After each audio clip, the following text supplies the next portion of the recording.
Qaysi shishlarda diuretiklar, ya'ni siydik haydovchi dorilar foydasiz? Men sizlarga shishlarning 3 ta sababini aytaman. Bu 3 ta holatda ham siydik haydovchi dorilar foydasiz. Videoni oxirigacha ko'ring va sizdagi shishlarning sababini bilib oling. Birinchisi, limfa shishlari. Bu yerda muammo ortiqcha suyuqlikda emas, balki limfa oqimi buzilganligida. Siydik haydovchi dorilar qondagi suyuqlikning bir qismini chiqarishi mumkin, lekin limfa dimlanishini bartaraf eta olmaydi.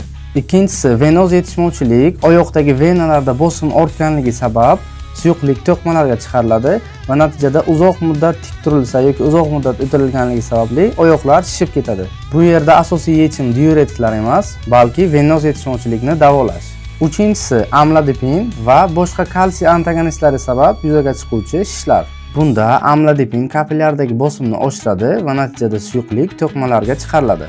Demak, shishlarni davolashda eng muhimi shish nimadan paydo bo'lganligini aniqlash. Bu videoni doimiy furosemid, tarsid kabi diuretiklarni qabul qiluvchilarga yuborib qo'ying. Obuna bo'lishni unutmang. Keyingi videoda har bir shish turini davolash usulini aytib o'taman.